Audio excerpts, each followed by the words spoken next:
Buenas noches. Como parte de las actividades del grupo de diabetes tipo 1 de la Sociedad Médica de Nutrición y Endocrinología, seguimos con las sesiones académicas y el día de hoy se va a tocar un tema muy interesante que se llama distrés en diabetes tipo 1. Son situaciones que realmente impactan en el control y en el seguimiento del paciente, por lo que es un tema muy interesante. Aquí tenemos pues, la intervención de cuatro excelentes ponentes, que es la maestra Verónica Rubio Franco, la doctora María Elena Sáenz de la Maza Aviadero, la licenciada en nutrición Rocío Chontal Fonseca y la doctora María Teresa Cárdenas Gutiérrez. Para mí es un placer presentarlas y darle continuidad a las sesiones académicas tanto del grupo de trabajo de diabetes tipo 1 como de la Sociedad Mexicana de Nutrición y Endocrinología. Les recuerdo, por favor, que para la emisión de su constancia tienen que colocar su nombre y su correo electrónico, su nombre completo y su correo electrónico, y posteriormente a la sesión se les hará llegar. Cualquier pregunta, por favor, colocarla en el chat. Evitar la apertura de sus micrófonos, con la finalidad de que no se interrumpa la sesión. Muchas gracias. Ya se están conectando más y bueno, pues le damos continuidad. Adelante, por favor. Gracias, doctor. Muchas gracias por este espacio y bueno, pues vamos a dar inicio.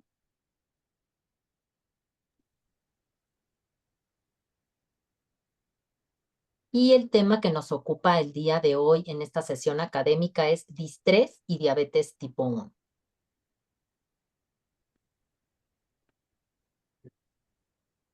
Y bueno, dentro de los objetivos de aprendizaje que veremos a lo largo de esta charla, comenzaremos definiendo qué es el estrés y cuál es la relación de estrés y diabetes tipo 1. Distinguiremos entre los trastornos mentales y el distrés inherente al vivir con diabetes tipo 1.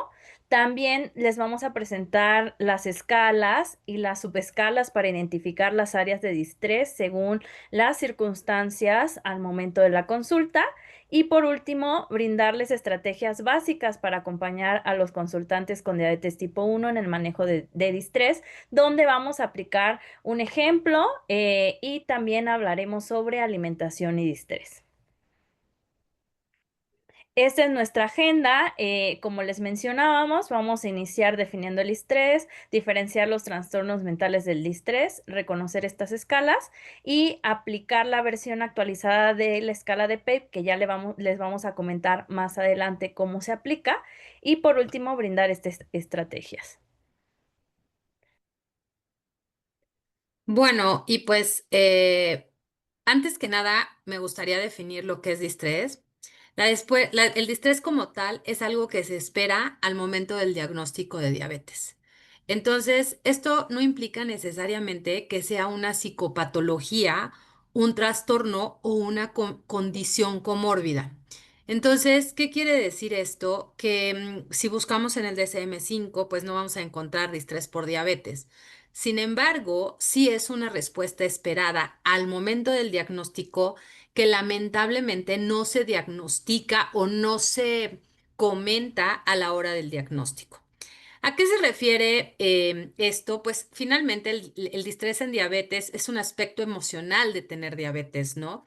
Y el distrés se puede traducir en lo que es la angustia y va a referir a varios puntos. Esto lo sacamos del libro del textbook del 2024, no el textbook de diabetes.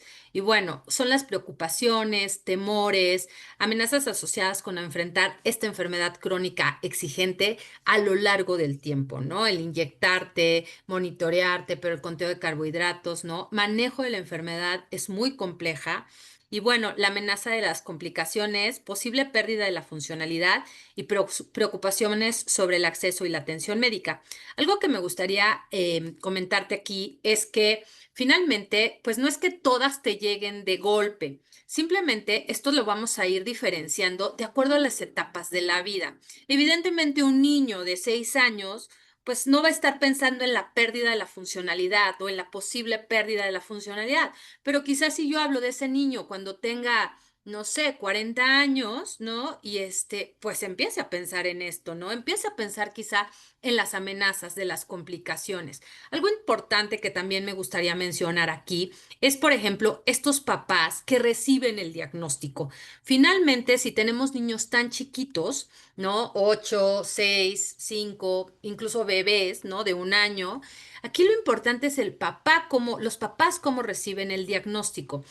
Estos papás van a referir muchos de estos puntos. ¿Cómo los va a tomar el chico? Pues va a depender mucho de la educación de los papás cómo gestionan el estrés. Y esa educación es la que le van a dar a su hijo y su hijo va a aprender a gestionar el distrés de la diabetes.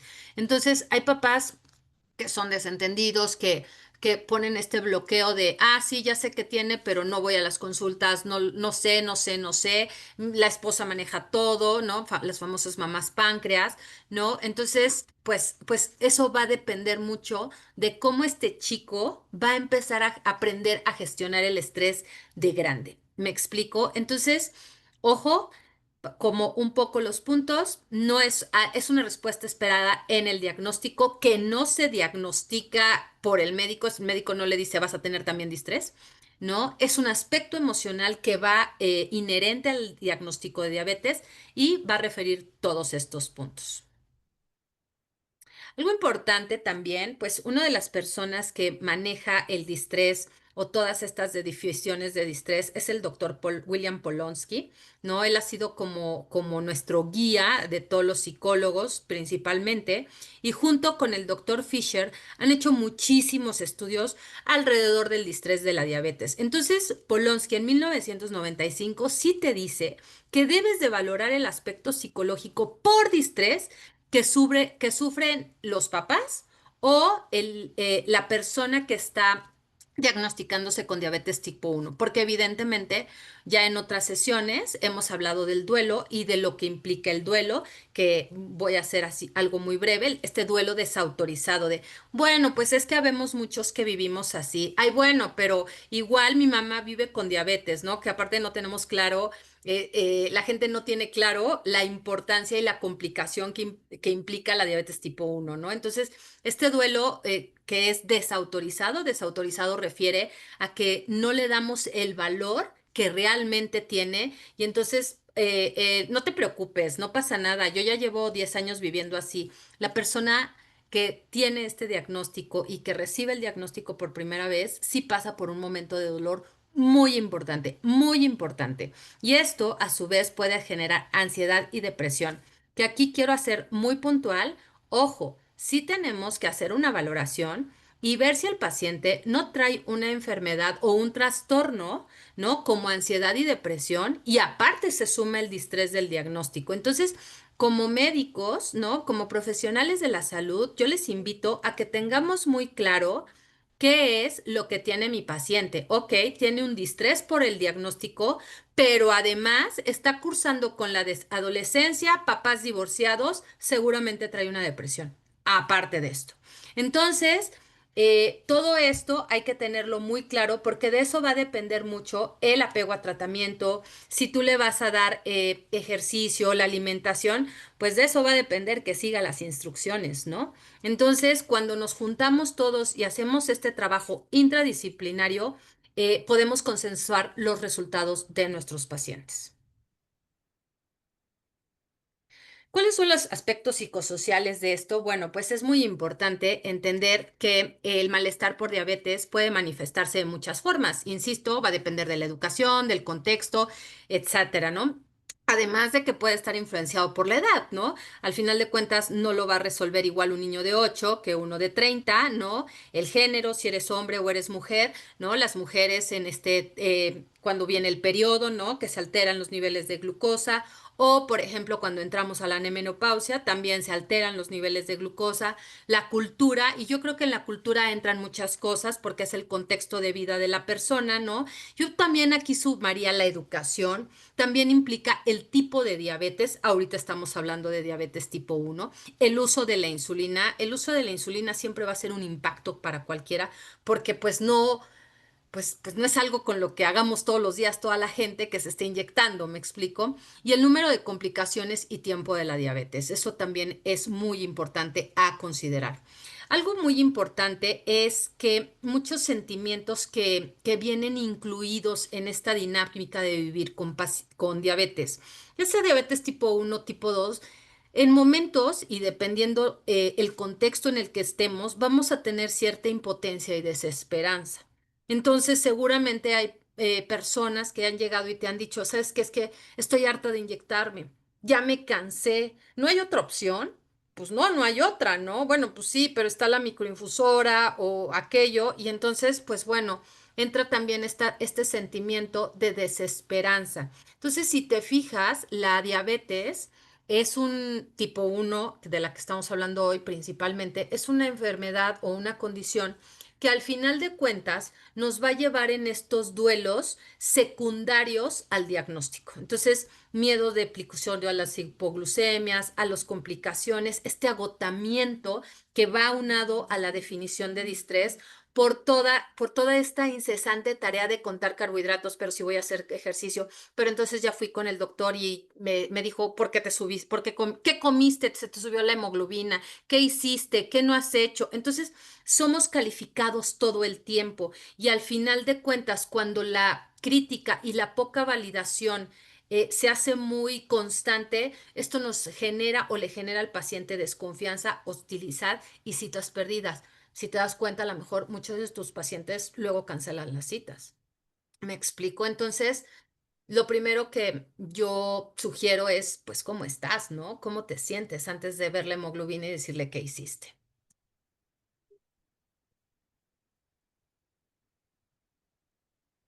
Otra cosa importante es que el malestar puede llegar a ser elevado, ¿no? Y entonces esto no se limita nada más a las personas que tienen la enfermedad, ¿no? El hecho de vivir con diabetes tipo único, incluso vive en personas que tienen un buen control metabólico.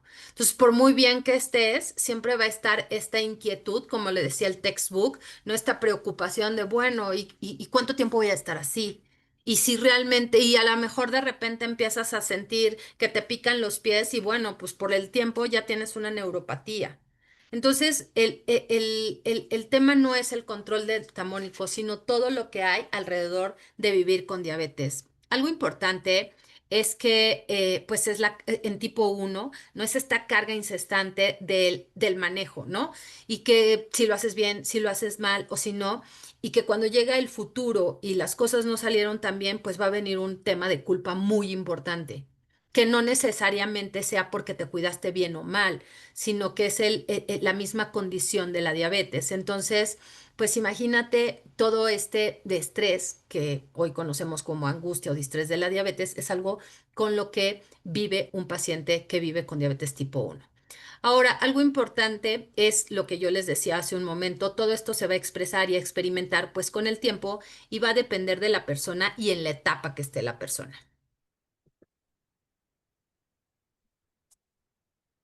Y bueno, con esta introducción y pues con este panorama que nos brinda la maestra Vero Rubio, pues vamos a comenzar a hablar de las escalas. La primera escala de la que hablaremos es de la de PATE, que fue desarrollada en 1995 y se puede utilizar tanto para diabetes tipo 1 como para diabetes tipo 2 y evalúa el distrés emocional relacionado con la diabetes a través de 28 reactivos.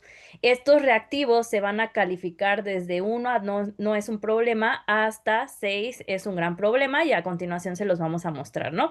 Este resultado de lo que salga al contestar esta escala, pues nos va a reflejar el nivel de malestar emocional que va a experimentar la persona al momento de que se realiza, ¿no? Y bueno, algo muy importante es que no solo permite cuantificar el distrés global, sino que va a contar con 4 subescalas. Entonces va a tener el distrés global, el cual puede presentar por agotamiento, miedo a complicaciones, el distrés relacionado al tratamiento, que puede estar relacionado con la dificultad para seguir el plan de alimentación o se seguir algunas recomendaciones. El distrés interpersonal, donde vamos a encontrar pues falta de apoyo de estas redes sociales, o el distrés relacionado con el médico, en donde también influye cómo es que se da esa consulta, si hay una falta de comunicación, si se está comunicando adecuadamente, pues el tratamiento que hay que seguir. Y bueno, esto nos ayuda precisamente a conocer esos aspectos emocionales que muchas veces pues no vemos durante la consulta, ¿no? Y nos va a ayudar como profesionales de la salud a brindar este acompañamiento empático e integral. Sin embargo, la limitante es que pues esta escala no es fácil de encontrar. Jocelyn tiene esta escala, entonces habría que ver cómo utilizarla, ¿no? Cómo solicitarla más bien. Sin embargo, aquí en esta pantalla les tenemos justamente esta escala, donde justamente se toman estas preguntas que les acabo de resumir. Y bueno, ustedes ahorita pueden tomar alguna fotito o se las podemos también compartir, si no es por ahí se las compartimos en el chat. Y bueno, pues aquí están las 28 preguntas, las cuales se van contestando. Y bueno, esta sirve como un previo para la siguiente escala. Y bueno, aquí tenemos la tercera parte, ¿no? La siguiente escala de el distrés en diabetes, que la podemos marcar como la podemos denominar como la DDS en 2025. De igual forma, puede ser utilizada tanto para diabetes tipo 1 y diabetes tipo 2 y va a utilizar una escala de Likert. Sin embargo, esta es una herramienta que se desarrolla después de 10 años después de haber desarrollado el PEIT, ¿no? Y lo que trata es de sintetizar pues estos aspectos que hay que ir evaluando. Entonces, en la DDS se van a evaluar 17 ítems, los cuales van a estar divididos en 4 dominios, que va a ser carga emocional, donde vamos a incluir pues sentirse abrumado, asustado o temeroso por manejar las demandas de tener diabetes a largo plazo.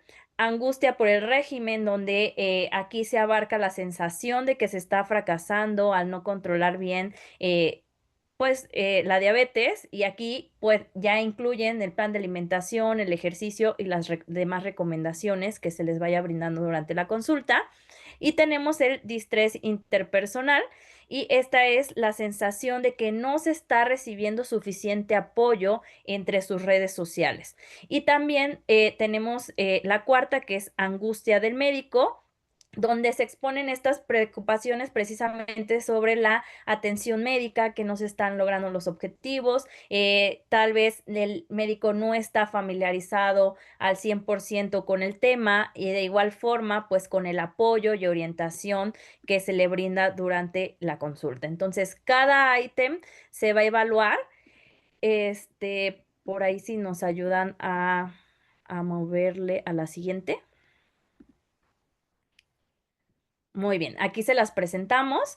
Y cada ítem se va a calificar del 1, no es un problema, al 6, que es un problema grave, ¿no? Y se va a dar un puntaje. Entonces, esta es la que se utiliza, la que tenemos a la mano y la que podemos descargar fácilmente de la página de Diabetes Distress. Y bueno, la DDS, lo que va a permitir es identificar con mayor precisión en qué área se va a concentrar el distrés, ¿no? Y justo al identificar esa área nos va a permitir hacer estas intervenciones a nivel emocional, a nivel conductual, o hacer esos cambios dentro del equipo de salud, pues para optimizar y acompañar adecuadamente a nuestros consultantes, y desde luego sin dejar la empatía y sin dejar de lado a la persona, sino ponerlo en el centro. Bueno, aquí les No sé, presentamos Shirley. la última parte de la escala, que es precisamente cómo se califica y las instrucciones para realizar estos puntajes. Bueno, muchas gracias por la explicación de estas escalas y justamente queremos poderles compartir realmente cómo podemos pasar estas escalas a la realidad, por lo cual vamos a trabajar con un ejemplo de un caso clínico de una paciente hipotética para que realmente podamos pasar estas preguntas a su interpretación y sobre todo a cómo podemos acompañar al consultante. Vamos a hablar sobre María. María es una mujer joven que fue diagnosticada a los 12 años y desde su diagnóstico claramente ha estado con un tratamiento basal-bolo y ha tenido varios episodios de hipoglucemia a lo largo de la vida en diferentes momentos. Tiene una historia familiar de diabetes tipo 2. Ella tiene un estilo de vida activa, le gustan los deportes, pero ha tenido problemas para la adherencia al plan de alimentación y al monitoreo regular de glucosa. Actualmente se está sintiendo abrumada por la gestión de su diabetes y ha reportado que sus niveles de sangre han estado inestables y le está generando ansiedad. A menudo se siente cansada y ha notado que su rendimiento ha disminuido, además que ha tenido ya dificultades para socializar con sus amigos debido a esta preocupación constante por la diabetes y la toma de decisiones alrededor de ella. María se presenta a la consulta en esta evaluación psicológica con síntomas de estrés y de ansiedad y ha mencionado que siente que su diabetes controla su vida y le resulta difícil manejar este estrés asociado a la condición.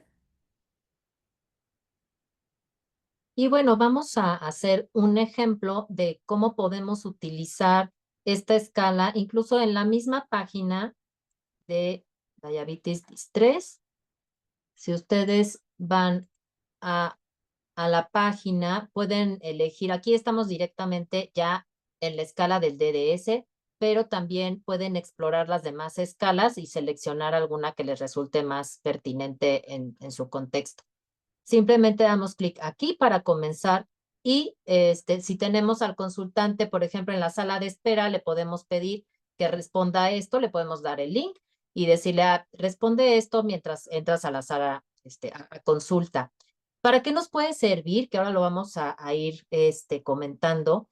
Nos sirve para iniciar diálogos con nuestro consultante y poder identificar áreas de oportunidad en donde nuestra intervención pueda ser de ayuda, también para reflexionar y reconocer hasta qué punto quizá las exigencias mismas de las guías, de los dichos, de todo, sí, entre 70 y 180, y no, y ahora escuché lo del tiempo en rango estrecho, y ahora 70 a 140, pero es que alguien sin diabetes tiene esto, pero es que vi a alguien que se puso el sensor en redes sociales y que dice que los picos de glucosa son terribles, etcétera, etcétera.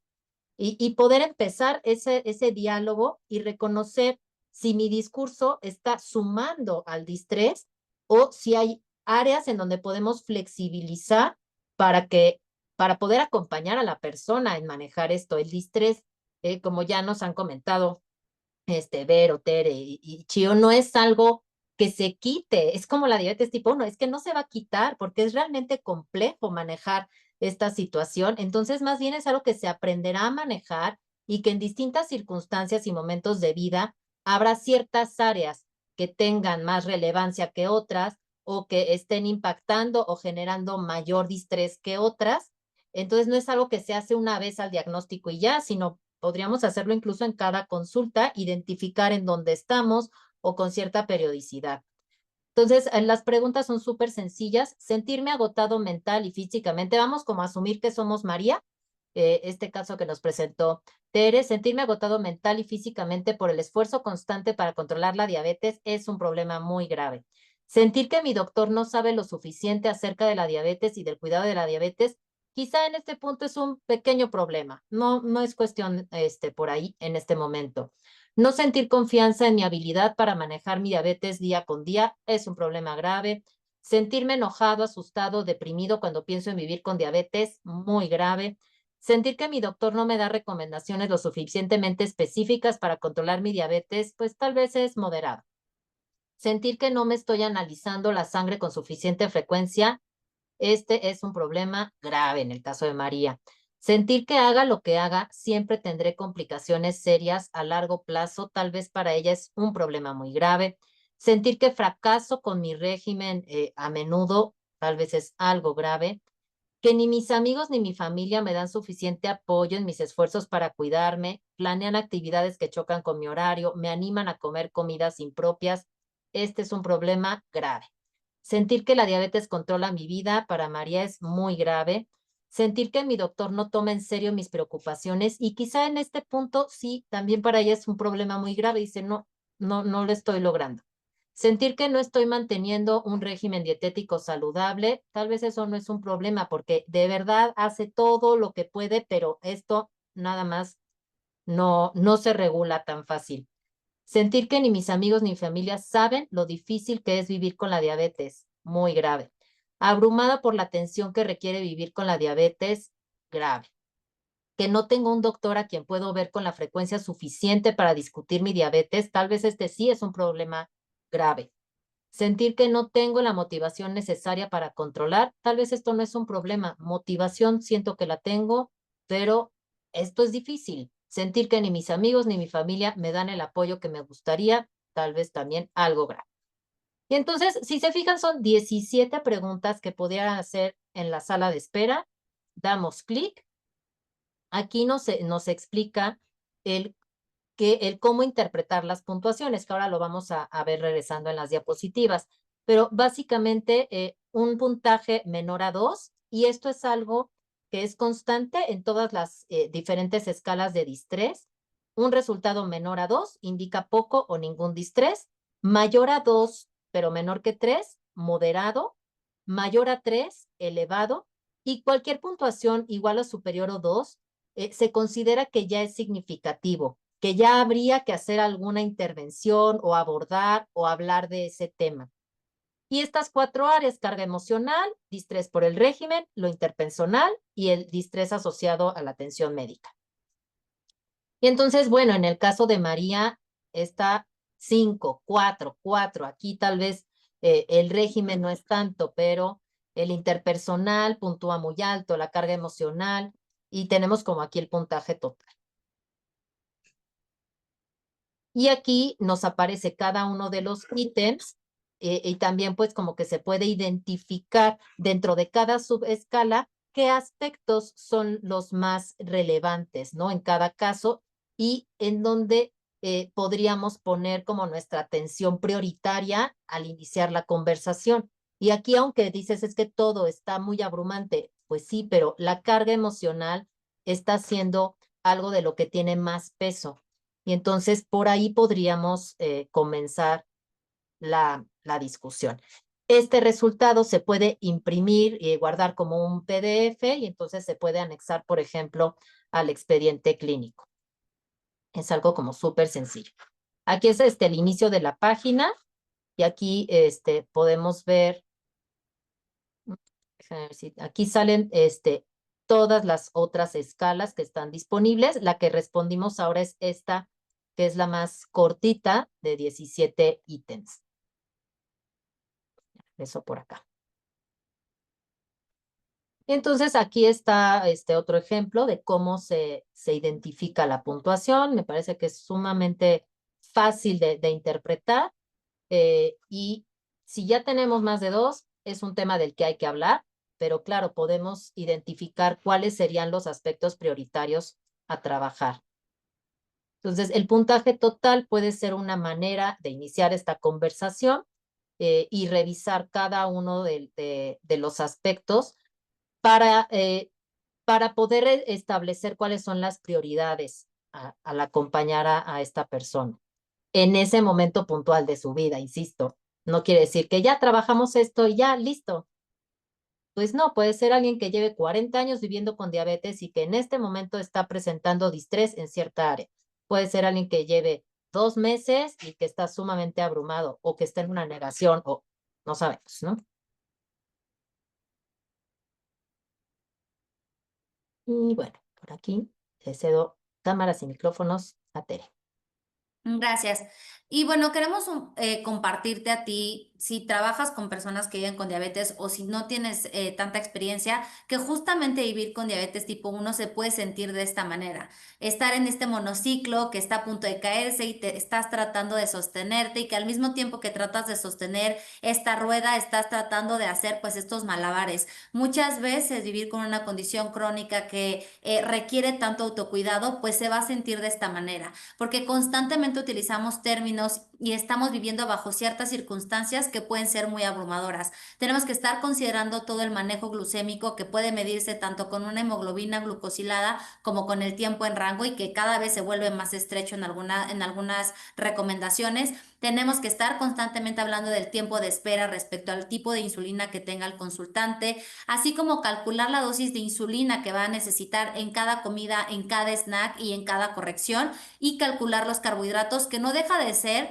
una petición y una necesidad en el tratamiento que no se termina. Quizá ya hay algunos dispositivos que van a requerir información más general, pero de manera importante el conteo de carbohidratos y todo lo relacionado a la alimentación sigue siendo un pilar y lo hablaremos en la siguiente diapositiva.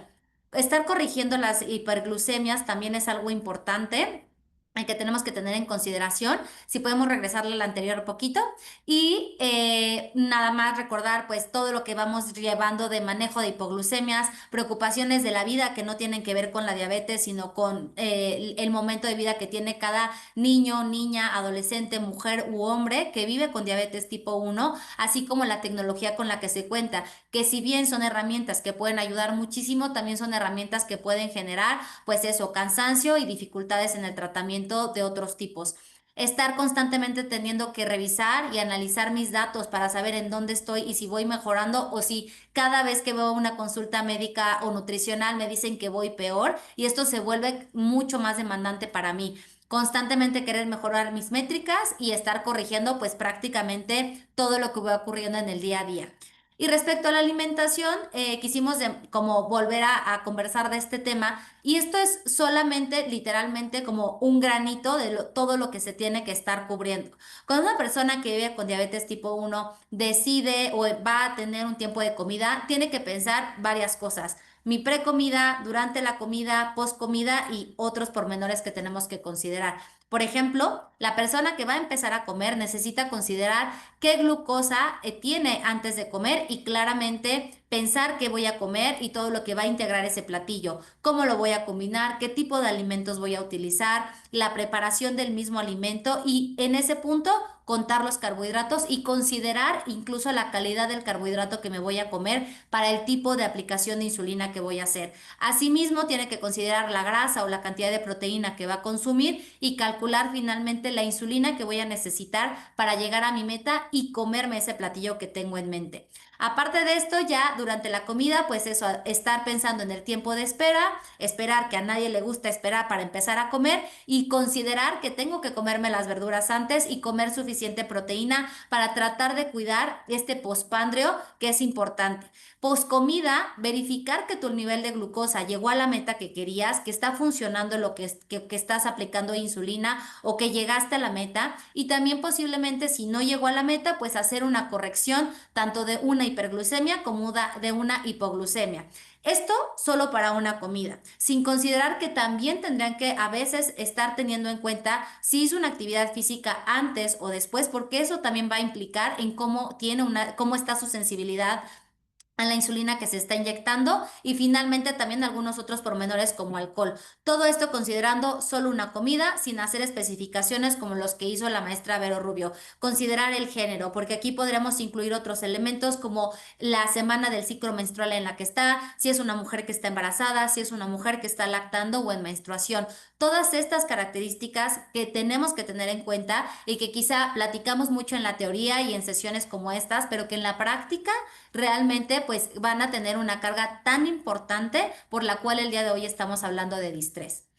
Y finalmente queremos comentarles de este estudio que, si bien es del 2014, nos pareció muy relevante porque justamente habla de diabetes y distrés en diabetes, y justamente cómo afecta en los estilos de alimentación en mujeres que viven con diabetes tipo 1. Esto fue un grupo pequeño, solamente fue una N de 15 personas, pero utilizaron tres escalas diferentes: una que tenía que ver con el miedo a las hipoglucemias, el estilo de alimentación, y la que importa para el día de hoy, que tiene que ver con el distrés. Así es que es exactamente la misma escala que estamos hablando, la de los 17 ítems, y los resultados que vamos a ver a continuación nos parecieron muy relevantes para compartir. Más del 50% de las mujeres de este estudio reportaron niveles moderados o altos de malestar. Y esto justamente refuerza todo lo que venimos mencionando. El distrés está presente en una gran parte, si no es que, pues como decía la doctora, desde el diagnóstico, pero en diferentes intensidades a lo largo, pues, de vivir con esta condición. Además, se mencionaba que el malestar se relacionaba justamente a lo que vimos en estas subescalas, al fracaso, al sentirme abrumada por todo lo que tengo que hacer y a esta sensación quizá incluso fatalista respecto a las posibles complicaciones futuras. Asimismo, un tercio de las mujeres de este estudio se refirió sentirse enojada o asustada o deprimida justamente al vivir con una condición crónica.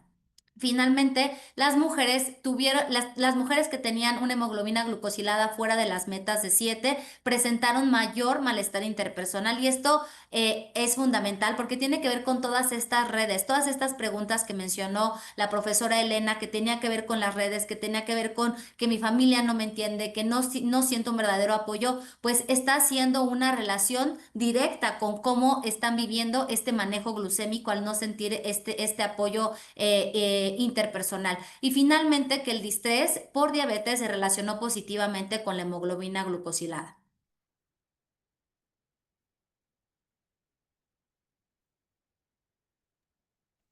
Y bueno, pues compartir algunas reflexiones finales es que las emociones y el distrés o la angustia por tener que manejar la glucosa manualmente de por vida los 365 días del año, las 24 horas de cada día, siempre van a afectar la calidad de vida. No es algo que podamos quitar, así como tampoco podemos quitar todavía la diabetes tipo 1.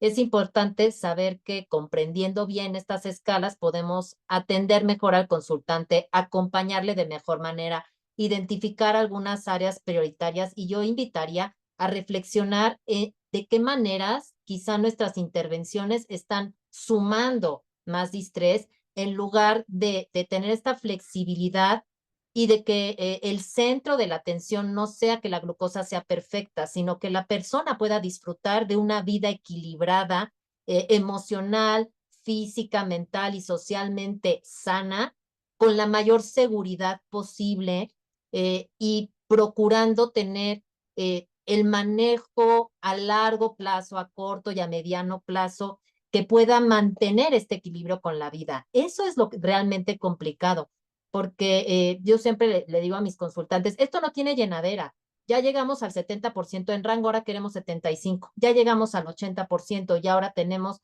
la nueva microinfusora y tienes acceso, ahora le vas por la nueva microinfusora y ahora empiezas a hacer tiempo de espera, ok, y ahora una dieta baja en carbohidratos, va, y ya estás 95% del tiempo en rango. Y me pasó esta semana puntualmente con algunas consultantes eh, y era, wow, mira qué resultado, qué padre, estás contenta con esta nueva terapia, mira qué bien. Y no estaban felices. Y aún me comentaban, pero es que me estoy yendo a dormir con 140 para amanecer en 100. Esto no me mantiene en 100 toda la noche. ¿Qué hago para estar en 100 toda la noche? Yo le decía, pues curarte de la diabetes tipo 1 y me platicas. O sea, estás logrando ya un resultado que es bastante bueno, que es superior a lo que logra la mayoría de las personas con diabetes tipo 1, que está muy cercano a cómo está la glucosa de alguien sin diabetes y aún queremos más y más y más. Entonces, también identificar hasta dónde vamos a estar satisfechos con el resultado, tener estas metas realistas y equilibradas y no centrarnos en que el objetivo sea la glucosa, la hemoglobina glicosilada, el tiempo en rango, etcétera, etcétera, sino que el objetivo es cómo estás, preguntarle y cómo vas y tomar notas de, te ibas a ir de viaje, ¿qué tal tus vacaciones? Cuéntame cómo te fue, qué tal te la pasaste, oye, ¿cómo van los planes de la boda? Qué padre, maravilloso. Lo importante es que las personas puedan disfrutar de su vida con plenitud y equilibrio mientras mantienen sus reguladas su glucosa y todos los parámetros físicos, etcétera, de manera que les permita disfrutar su vida con seguridad. Creo que el cambiar el foco es importante también en nuestro discurso. Sensibilizarnos a escuchar para comprender, mostrar empatía, siempre desde la realidad, no quitar la realidad de, mira, sí, puede haber complicaciones por mantener la glucosa elevada por muchos años. Hoy estamos en este punto, quisiéramos llegar por lo menos a este punto, porque esto reduce significativamente los riesgos. Vamos a trabajar en ir de aquí hasta acá, pero lo importante es que en ese camino tú vivas tu vida, no que nos centremos únicamente en esto. Y bueno, que el distrés en la diabetes sea parte fundamental del cuidado y de la atención, que tengamos presente que esto está ahí, que no se va a ir, que no tenemos manera de quitarlo, y que lo que podemos hacer es reconocernos como facilitadores de un acompañamiento. No es algo que podamos quitar ni diagnosticas y prescribes un tratamiento, y en la diabetes tipo 1 es así, ahí está el tratamiento, ajá, pero eso no te va a quitar todo lo que implica día con día el manejo. Y creo que pues quienes trabajamos con diabetes tipo 1 lo tenemos como muy claro, pero de pronto es complejo porque también implica dedicar tiempo, y dedicar tiempo de calidad de la consulta a esta escucha activa, que cuando digo, híjole, lleva 20 minutos platicándome de sus vacaciones. Eso puede ser más relevante que hablar tanto del resultado clínico. Y entonces, identificar en qué medida vamos a ocupar este tiempo de atención de calidad en lo importante y en lo que es urgente, y priorizar, creo que es el reto de todos los que acompañamos a personas con diabetes tipo 1, bueno, o uno de los retos principales. Y bueno, pues esperamos que estas reflexiones les hayan resultado valiosas. Les vamos a compartir las escalas en PDF, la página del distrés, y pues dejamos pues este espacio para dialogar, para platicar, para que nos compartan también sus comentarios, sus reflexiones y alguna pregunta. Quedamos a Tenemos su una servicio. pregunta en el chat del doctor Infanzón, quien las felicita. Excelente ponencia, magistral, comenta. Y su pregunta es, ¿cuándo sí aplicar estas escalas y en qué momento? ¿En todos los pacientes o hay exclusión? Y de pronto en las consultas iniciales de evaluación se vuelven complejas. Quienes no somos psicólogos, incluso creo deberíamos integrarlas y referir, como lo mencionó Vero, trabajar en equipo. Eh, Comparto un poco el sentimiento del doctor con respecto a todas las situaciones que van asociadas al tratamiento de los pacientes con diabetes. Y esta parte pues sería importante a lo mejor que la aterrizáramos un poco. ¿Cuál sería su opinión con respecto a este comentario y preguntas del doctor Infanzón? Bueno, si me lo permiten, creo que algo importante, yo las aplicaría, por ejemplo, si mi paciente es nuevo, evidentemente la aplicaría, sobre todo si tienes a unos papás que por supuesto van a llegar desbordados. Entonces, pues sí, seguramente la escala va a salir muy alta, y quizá ustedes como no psicólogos y médicos y o nutriólogos y o educadores, pues es como que te da chance de saber dónde está la persona o los papás, y entonces lo más importante es escuchar. Creo que como médico lo que haces, pues, y sin duda es lo más importante, pues es iniciar el tratamiento. Entonces, es aquí justo cuando dices, bueno, ¿en qué momento? Creo que cuando llegan de nuevos, aquí es súper importante el trabajo en equipo, porque cada uno vamos a hacer nuestro trabajo. El endocrinólogo lo primero que tiene que hacer es dar un tratamiento. O sea, sí, qué bueno que estés triste, pero te tengo que dar un tratamiento. Dos, el educador o el mismo endocrinólogo le va a enseñar a inyectarse. Eso es a fuerza, y a monitorearse. A contar carbohidratos, dos, la nutrióloga. Es a fuerza. Y bueno, pues ya entramos nosotros los psicólogos como, ok, dime todo lo que me tengas que decir. Y literal, perdón la expresión, los papás sobre todo llegan a vomitar al consultorio. Y entonces tienen una hora, incluso a veces hasta mucho más, para hablar de esto.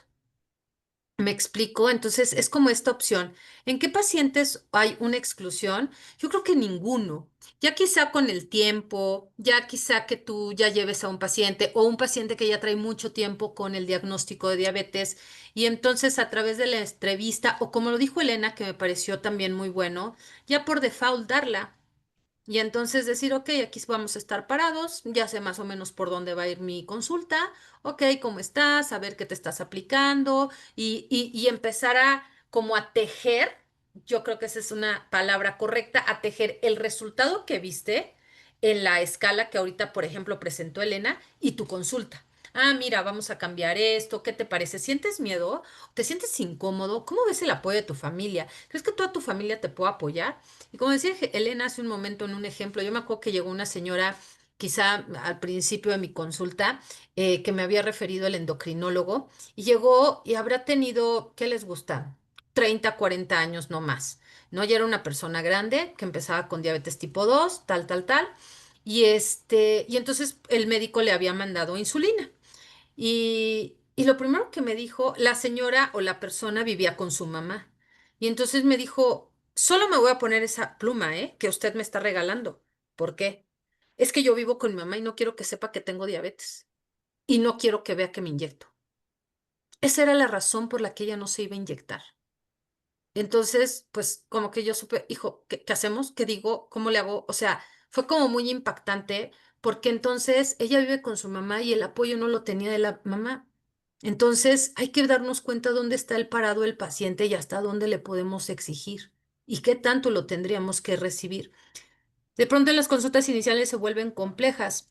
Sí, efectivamente es lo que yo te estoy comentando. Entonces, al final de cuentas, puedes hacerlo como decía la doctora Elena, llegas y de entrada la metes y entonces, tú ya sabes por dónde vas a llevar tu terapia o tu consulta y o pues si son nuevos, insisto, si el diagnóstico es de recién diagnóstico, ahí sí yo pienso, salvo lo que ustedes digan, que el trabajo debe de ser interdisciplinario, porque el paciente justo necesita ser escuchado. Y esta es la utopía, ¿no? O sea, quisiéramos que hubiera la posibilidad de que todas las personas con diabetes tipo 1 pudieran ir al endocrinólogo, pero a la nutrióloga, pero al Claro. oftalmólogo, pero también al educador en diabetes, pero también al psicólogo, pero y eso es muy complejo. Entonces, valorar también, creo que en qué medida en mi espacio yo puedo facilitar o estar entorpeciendo el manejo y el acompañamiento, ¿no?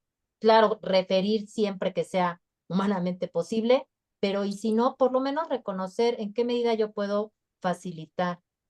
Por aquí veo otra pregunta de Dilani Ujú. ¿Qué que recomendación? Ah, por ahí dice, ¿qué recomendaciones tienen para manejar el distrés en pacientes con diabetes tipo 1 durante la transición de la atención pediátrica a la del adulto, considerando los cambios en la autonomía y responsabilidad del autocuidado?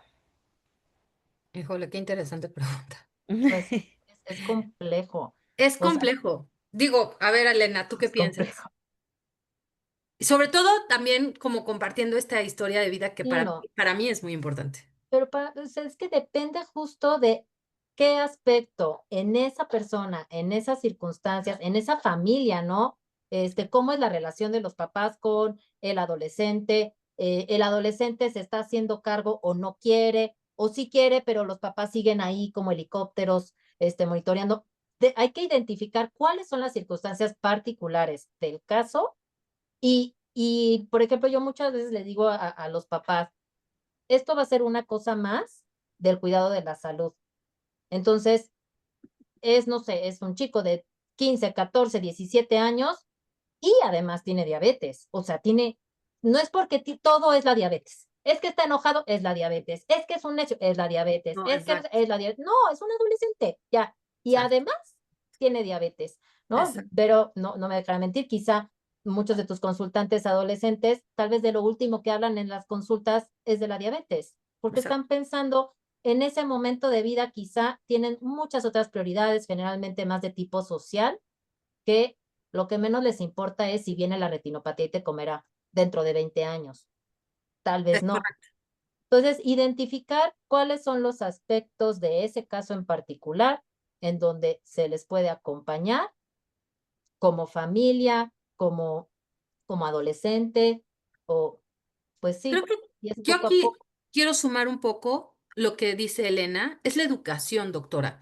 Finalmente, algo que tienen que aprender los papás es que el niño o el chavo va a tener que ser responsable de su condición de vida. El día de mañana no va a haber papá, no va a haber mamá, van a hacer su vida, van a entrar a la universidad, lo que sea.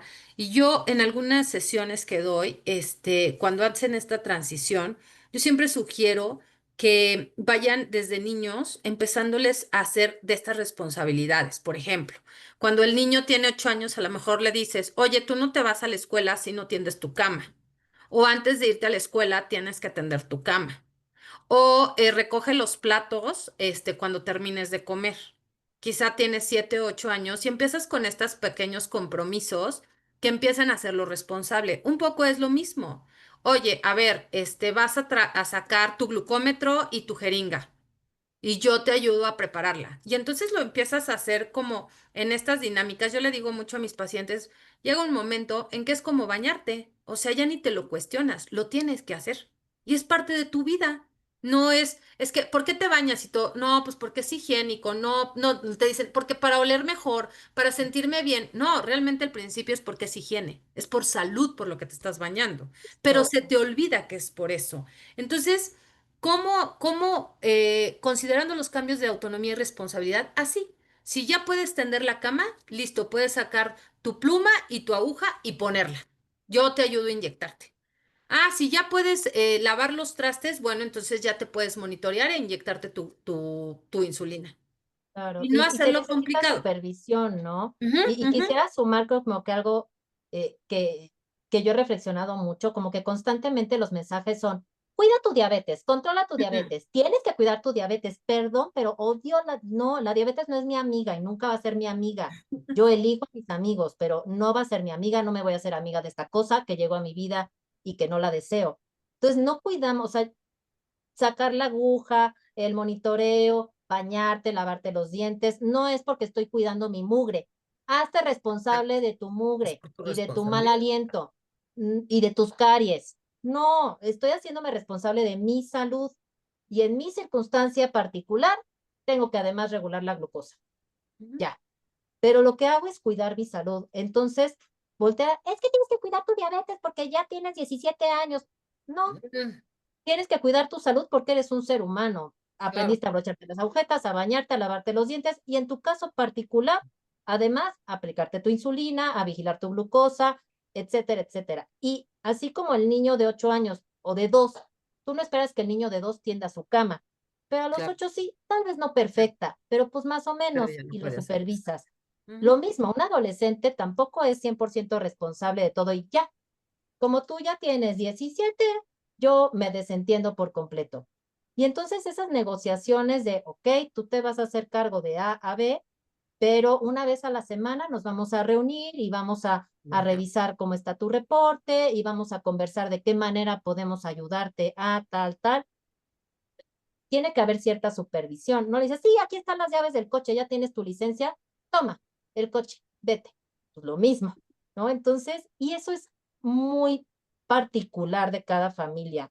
No hay una regla, no va a haber un paper que te diga, ah, no, a los 12 años esto es lo que tiene que hacer. Hay unos referentes, sí, pero cada caso va a ser, pues, Diferente. Yo, diferente. yo quiero, Perdón, a colación de eso, y quiero hacer aquí una pausa, perdón, hay un comentario de la doctora Yepes. Ujú. Ya saben, la doctora Yepes siempre es muy puntual en algunas circunstancias.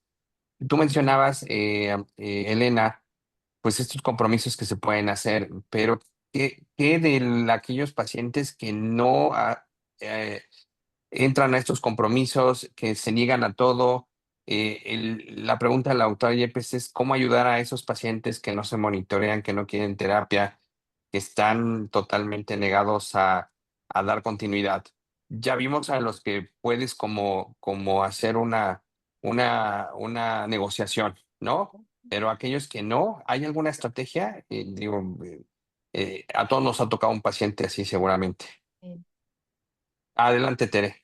Gracias. En lo que Elena piensa, porque seguro lo va a complementar, yo les quiero decir que estuve en una sesión con el psicólogo Iñaki Lorente, que es Ujú, un psicólogo referente en diabetes tipo 1 y él trabaja mucho con adolescentes. Y claro. creo que él, si ustedes trabajan con diabetes tipo 1, Iñaki es como top, ¿no? Entonces, estaba revisando unas hojas justamente de la sesión de cómo hacer esta transición de pediatría a adulto, y ahorita complementaré con lo de la pregunta de la doctora Yepes. Pero justo hay hojas de trabajo donde tú puedes trabajar como pediatra y entregárselo para que él empiece a hacer como esta transición y él establece 4 preguntas que le puedes hacer y tiene que escribir al menos 3 cosas para cada pregunta. La primera pregunta es, ¿qué me llevo del tiempo de trabajar con mi pediatra? ¿Qué me inquieta de este cambio? ¿Cómo imagino la primera entrevista con mi nuevo endocrinólogo? ¿Y cómo me imagino la cuarta entrevista con mi nuevo endocrinólogo? De esta manera, lo que él propone es abrir estas preguntas para que sea el mismo adolescente quien te diga estas respuestas y que poco a poco vayamos haciendo como este cambio. Y algo que menciona él es que importa mucho la manera en que decimos las cosas. Si tú como endopediatra solamente le mencionas, la siguiente sesión que vienes es la última porque la siguiente te vas con el adulto. Pues, oye, tengo 17 años contigo, me va a costar un poco, ¿quién es la otra persona que me va a atender? Entonces, mucho habla sobre cómo envolver esta transición tú también como médico para dar un mensaje más empático. Y lo que establecimos que un mensaje podría ser el siguiente. Hemos tenido un vínculo por muchos años juntos y valoro mucho el trabajo que hemos tenido. Quiero que hagas este cambio de médico porque y sé que pronto te vas a sentir muy cómodo y tú puedes y confío que vas a hacer bien esta transición. Entonces, desde que el médico haga esta cuestión como muy empática y en colaboración y no como una cosa tan directa, sino como darle este valor al vínculo que hay, saber, Claro. hacerle sentir seguridad de que va a poder hacerlo y sobre todo decirle que le llevará un tiempo, pero que hay este apoyo. Eso por la primera pregunta. Y para la segunda, sobre la doctora Yepes, yo creo que esto es una cosa bien complicada. Estás perdiendo el tiempo, ya te diste Le pedimos a la doctora Liliana Trejo que cierre su micrófono, por favor. Y para la doctora Yepes, lo que yo te puedo compartir, le puedo compartir de esta pregunta que le hicimos, algo similar a Iñaki, nos compartía que hay veces que no hay nada que hacer. No hay nada que hacer porque la negación es completa. O no me inyecto lo más básico, o no cuento, o vengo a la consulta pero no hablo. Y entonces ahí es tratar de ver algo bueno que sí esté haciendo, como veniste a esta sesión o como te inyectas la basal, o sea, tratar de ver aunque sea una cosa buena. Y algo que él decía es, si ni siquiera se quiere monitorear 3, 4, 5 veces, lo que él hace es entregar una ficha del lado verde y del otro lado del lado azul. Entonces les dice, no te quieres monitorear, perfecto, vamos a dejarlo al azar. Tú lanza una moneda y lanza esta moneda y cada vez que te salga azul, pues tú sí te tienes que medir, porque es el acuerdo. Entonces ya por lo menos estableces como un vínculo de decir, ok, no te quieres inyectar o no te quieres pinchar, pero por lo menos las veces que te salga en azul, tienes que hacerlo, porque ese es el acuerdo. Sé que no quieres hacer, pero por lo menos estableces como un acuerdo de, no lo quieres hacer, pero cada vez que te salga azul, sí lo tienes que hacer. Y entonces empieza como esta dinámica de no lo voy a hacer, pero si sale en azul sí lo voy a hacer y de repente se encuentran haciéndolo cada vez más. Entonces yo creo que son estrategias que sí hay que llevar de la mano con los psicólogos porque pues son los que nos salvan mucho. Sé que cada caso es distinto, pero bueno, yo les comparto porque esto fue de mucho valor para mí en aquel momento y yo lo he visto. Iñaki literalmente nos dio una ficha a todos y dijo, esto es algo que pueden intentar. Hay veces que no encontramos qué hacer, pero a lo mejor esto puede ser como el primer inicio, ¿no? Una negociación donde se quede al azar, aunque en realidad es el 50% de probabilidad de que haga algo. Claro. Bueno, solo si me permiten, como para complementar lo que estás diciendo, Tere, gracias. Algo importante que pasa con los adolescentes, y eso ya es también muy en mi experiencia personal, es que necesitan ser escuchados. Lo acaba de comentar, lo comentamos ahorita en la presentación, y algo que les ocupa es más bien como la vida social, el cómo se ven, el cómo se sienten, pero si la novia, pero si voy a reprobar, pero si quiero irme de intercambio. Entonces, como que ellos tienen otras prioridades, evidentemente la de los papás, las del endocrino, la de los profesionales de la salud, pues las prioridades son diferentes. Queremos que esté bien, pero él tiene o ellos tienen otras prioridades. Entonces, muchas veces es importante escuchar y ver qué necesitan, en dónde están parados, cuáles son sus prioridades. Y a lo mejor he oído a muchos papás de, ay, eso no es importante. Es que, a ver, no es que sea importante para ti, es importante para él o para ella. Y entonces, pues eso es lo que les agobia. Entonces, cuando empezamos a tener esta compasión y esta empatía, las cosas cambian mucho. Y entonces sí, una vez que son escuchados, es más fácil generar acuerdos, porque como lo he dado en algunas clases o en muchas clases, la alianza terapéutica es fundamental. Entonces, eso funciona con las adolescentes, esta escucha de saber cuáles son sus prioridades y hay consultas en que, o 2 o 3 consultas en el que el tema es cómo voy a hacerle para pasar de año. Y entonces, ¿cómo le voy a hacer para no perder la beca?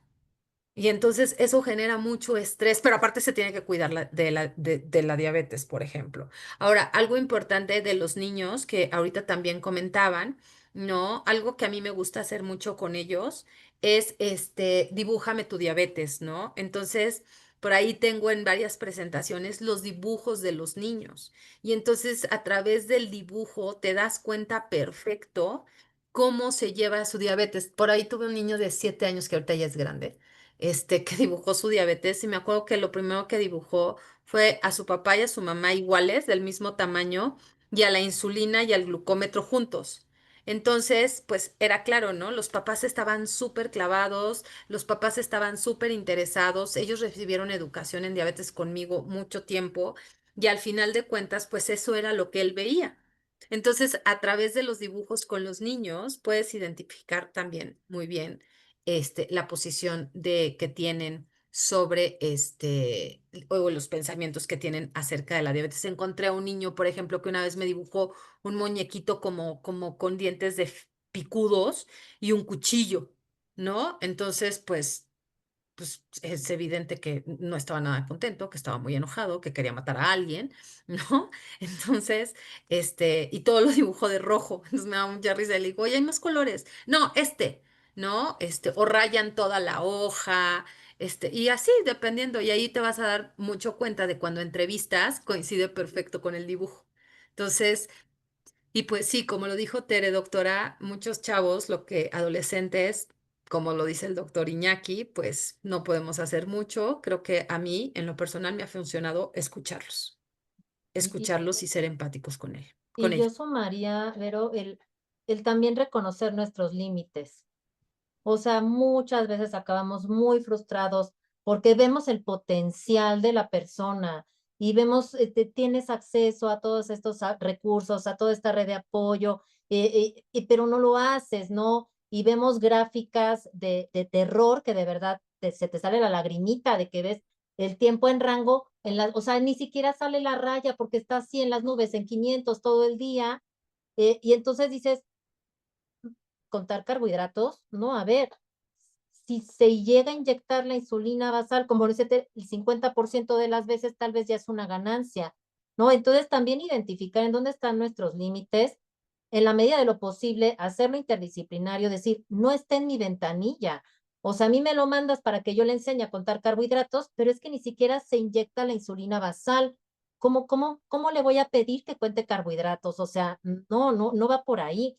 Tratar de escuchar, tratar de preguntarle a la persona qué es lo que tú quisieras lograr, en dónde estás parado, qué es lo que esperas de mí y cómo crees que yo te puedo ayudar. Y a lo mejor está esperando cosas que tú no le puedes dar. Y también ser así de transparente de, mira, yo en lo que te puedo ayudar es de aquí a aquí. ¿Por dónde te gustaría empezar? Ok. Y, y ver prioridad que se inyecte la insulina basal, porque esto es un tema de supervivencia. Es que claramente no se le está inyectando. No es el conteo de carbohidratos la prioridad. Y entonces platicar en la medida de lo posible en equipo interdisciplinario, pero creo que reconocer también nuestras limitaciones, escuchar, ser transparentes y ayudar y dar lo mejor que podemos, pero no podemos, como alguna vez me decía Raquel, creo que uno de tus profesores, te había dicho que no estamos obligados a lo imposible, ¿no? O sea, podemos dar hasta lo que podemos dar. Más, pues no sé cómo era la frase, si te acuerdas, nos dices.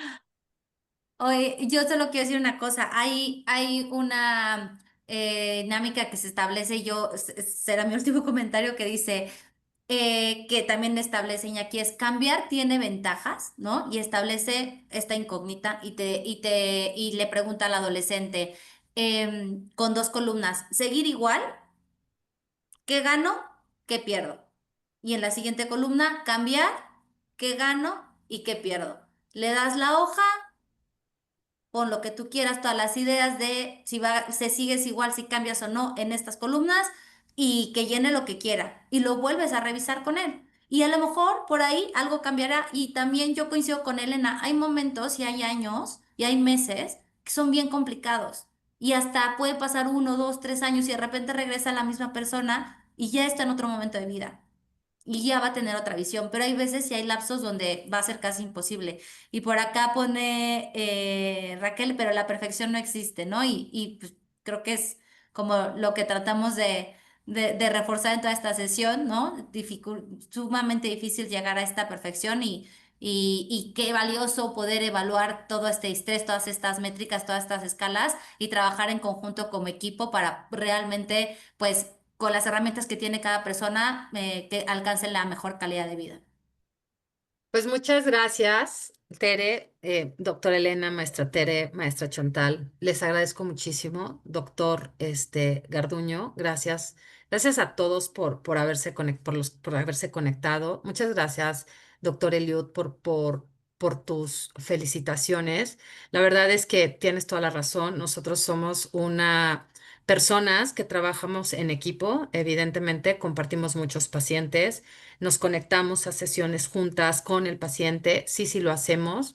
Y bueno, estamos en un seguimiento constante y continuo que ha hecho que con muchos endocrinólogos también trabajamos en equipo y eso ha hecho que pues el paciente tenga una vida diferente en cuanto al control de su glucemia. Yo y en nombre de todas mis compañeras agradezco a la Sociedad Mexicana de Nutrición y Endocrinología por permitirnos este espacio, ¿no? Para hablar de algo tan importante como lo fue el distrés en diabetes tipo 1. Doctor Garduño, si no tienes algo más que agregar, yo en nombre de todas mis compañeras agradezco esta oportunidad que nos dieron.